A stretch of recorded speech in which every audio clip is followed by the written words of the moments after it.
इस फिल्म की कहानी 8 छोटे छोटे लव अफेयर्स के बारे में है जो किसी ना किसी तरह हर एक कपल से कनेक्टेड हैं। अब इस 8 लोगों की लव स्टोरी में हमें क्या क्या देखने को मिलता है तो देखते हैं। तो इस फिल्म की शुरुआत होती है एक ऑफिसर जीवन से जो बस में बैठकर अपनी मंजिल की ओर जा रहा है। उस बस में कई सारे मुसाफिर अपने मंजिल की तरफ जा रहे होते हैं। थोड़े टाइम के सफर के बाद जीवन की नजर खिड़की से बाहर की तरफ जाती है, जहाँ वो एक लड़की को भागते हुए देखता है जिसके पीछे कुछ गुंडे उसकी लेने के लिए पड़े थे। अब जीवन ये देख हीरो की तरह उससे बचाने निकल पड़ता है, पर तब तक उस लड़की ने अकेले ही सबको धूल चटा के भगा दिया और वो लड़की जिसका नाम नोरा है उसे बोलती है, सॉरी सर, आप आने में लेट हो गए। और जीवन को कैप्टन की यूनिफॉर्म में देख उसके अंदर ही अंदर हवस जगने लगी और उसे सेड्यूस करते हुए कहती हैं कि अगर तुम अपने साथ में मुझे फेरी तक ले जाओगे तो मैं तुम्हें फ्री में खुद के मजे लेने दूंगी। अब ये सुनकर लगता है कि ये लड़की के कुएं में पानी की कमी है, पर वो उसकी बातों पर ज्यादा ध्यान ना देते हुए बस की तरफ आगे बढ़ाने लगता है। तभी एक बार फिर उसे अपनी डिक्की में मारते हुए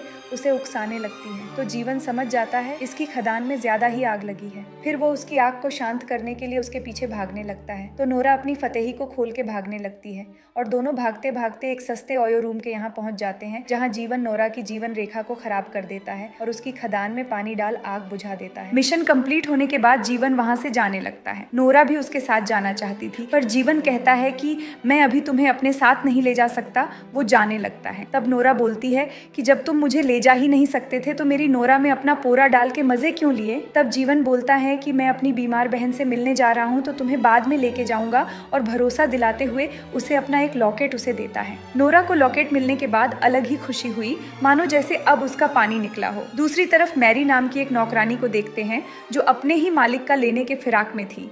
जब मैरी उसके पास होती तब हवस से उसके झटके लगने लगते। वो हर वक्त चुप कर अपने मालिक को ताड़ने में लगी रहती थी। एक दिन जीवन उसे मिलने आता है और यही जीवन की सगी बहन मैरी है। अब अपनी बहन को पैसे देता है और वहाँ से जाने लगता है। तो मैरी उसे रोकते हुए पीछे जाती है। दोनों पार्क में बैठकर मौसम बनाने लगते हैं। उसी दौरान जीवन खुले आसमान के नीचे प्रकृति का मजा लेते हुए मैरी के मजे लेने की कोशिश करने लगता है, लेकिन मैरी भागते हुए उसे माना करने लगती है और जीवन भी कहाँ हार मानने वालों में से था। वो जबरदस्ती ही उसके बगीचे का गेट खोल शुरू हो जाता है। पहले तो मेरी नाना ना कहती रही और कुछ देर बाद वो खुद को जीवन के छोटे चेतन के सामने सरेंडर कर देती है। फिर हाँ हाँ हाँ में चीखें बदल गई। काम पूरा होने के बाद मैरी को गिल्टी होने लगती है। वो जीवन से कहती है कि अगर इस बारे में किसी को पता चल गया तो बहुत ही बुरा होगा, लेकिन जीवन को इन सब बातों से कोई लेना देना नहीं था। वो तो मैरी के साथ दूसरे राउंड की तैयारी में लग जाता है। इधर मैरी अपने मालिक को नहाते हुए देखती है तो उसके लिए जूस लेके जाती है और उसका बदन देख खुद का जूस निकलने लगता है।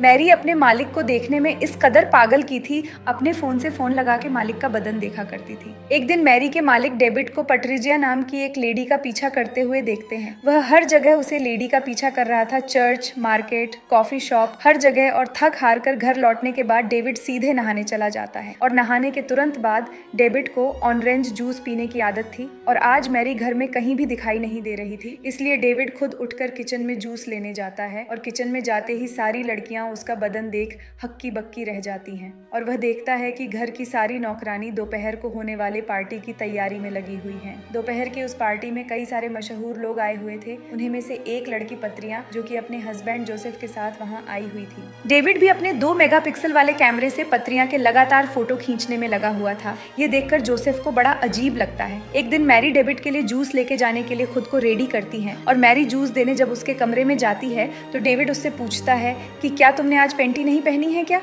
ये सुन मैरी पानी पानी हो जाती है। डेविड आगे कहता है कि मुझे सब पता है, तुम हमेशा मुझे चुप चुप कर देखती रहती हो। ये बोल डेविड उसके साथ जबरदस्ती करने लगता है और मैरी उससे धक्का मार देती है। फिर डेविड अपना टॉवल खोल अपना टावर दिखा देता है और मैरी ये देख पागल होने लगती है और हवस से भर जाती है। डेविड भी समझ चुका था कि मैरी को उसे क्या चाहिए। वो मैरी से तेल लेकर आने के लिए कहता है और मैरी भागकर तेल लेने जाती है। फिर तेल से मालिश करते करते मैरी डेविड से अपना रिचार्ज करवा लेती है और डेविड भी उसका पूरा बैलेंस खत्म कर देता है। एक दिन डेविड अपनी कार से पत्रिया का पीछा कर रहा होता है और उसे इम्प्रेस कर अपनी कार में बैठा लेता है। डेविड उसे अपनी पुरानी हवेली में ले जाता है जहां दोनों मिलकर पार्टी करते हैं। पत्रिया डेविड से पूछती हैं कि अब बताओ तुम मेरा पीछा क्यों कर रहे थे। डेविड कहता है कि मैं तुमसे प्यार करने लगा हूँ और बोलता है तुम्हारे पिच पे बैटिंग करना मेरी जिंदगी की सबसे बड़ी फैंटेसी है। ये सुनते ही पत्रिया का हंस हंस के बुरा हाल हो जाता है। तभी उसके फोन के घंटी बजने लगती है। पत्रिया को किसी नए नंबर से कॉल आया था। ये देखकर डेविड तुरंत उसके फोन फोन को ऑफ कर देता है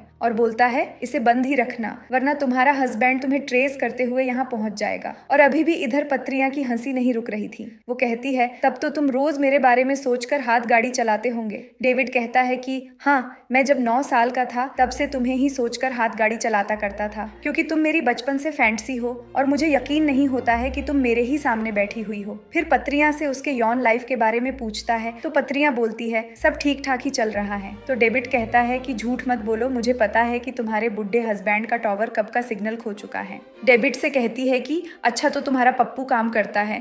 तो डेविड कहता है कि रुको अभी दिखाता हूँ, और इतना कहते दोनों अपनी प्यास बुझाने में लग जाते हैं। अब प्रोग्राम खत्म होने के बाद बोलती है तुम अब से मेरा पीछा मत करना, वरना कहीं अगर मेरे हस्बैंड को पता चल गया तो वो तुम्हें गोलियों से भून डालेगा। इधर जब वो अपने घर आती है तो उसका पति उसके पर शक करता है, तो बोलती है कि उसके फोन की बैटरी खत्म हो गई थी। फिर अपनी अदाओं में फंसा लेती है, जिसके बाद दोनों पलंग तोड़ने में लग जाते हैं। अगले दिन जोसेफ कॉलेज से मैरी की बहन पावला को पिक करने जाता है। जोसेफ उसके लिए सुगर डैडी था। दरअसल पावला पहले जोसेफ के ही रेस्टोरेंट में पार्ट टाइम जॉब किया करती थी और उसे दौरान दोनों के बीच में काफी ज्यादा टपाटप भी हुआ था। पावला गाड़ी में आकर बैठ जाती है, जिसके बाद जोसेफ उसे अपने नए डन स्टार रेस्टोरेंट की ओपनिंग सेरेमनी में ले जाता है, जहां एक प्राइवेट कमरे में ले जाकर पावला को बावला कर देता है। पावला भी अपना जलवा दिखाती है। जोसेफ पावला को अपनी गोद में बैठाकर राइड करवा देता है। अब जाते जाते जोसेफ ढेर सारे पैसे देते हुए कहता है कि ये लो घर जाने के लिए उबर बुक कर लेना। और फिर पावला की मुलाकात एक बहुत ही बड़ी एक्ट्रेस जोशी से भी करवा देता है, जिसे अपने लिए एक लड़की की सख्त जरूरत थी जो हर वक्त उसके साथ रहे।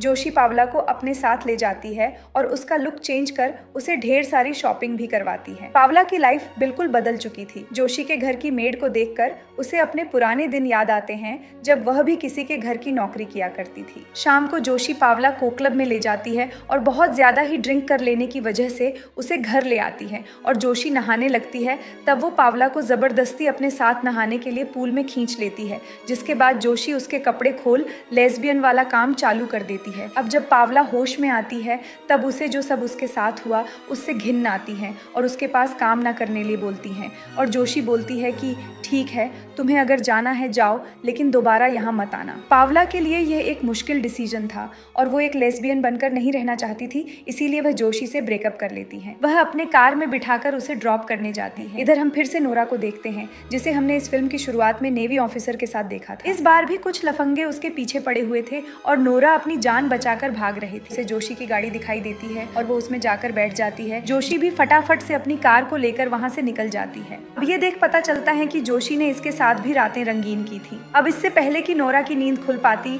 जोशी उसके सामने कुछ पैसे रखकर चुपचाप वहाँ से निकल जाती है।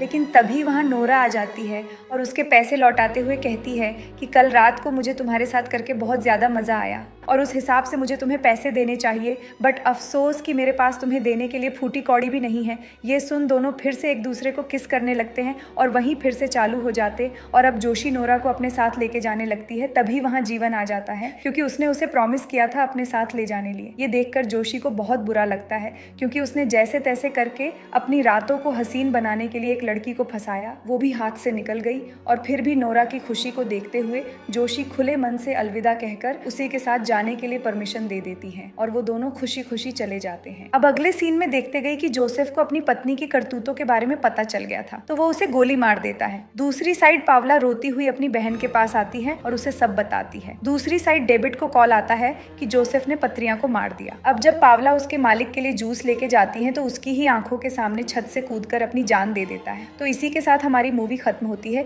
इस मूवी में सिर्फ जीवन और नोरा ही अपना प्यार पूरा कर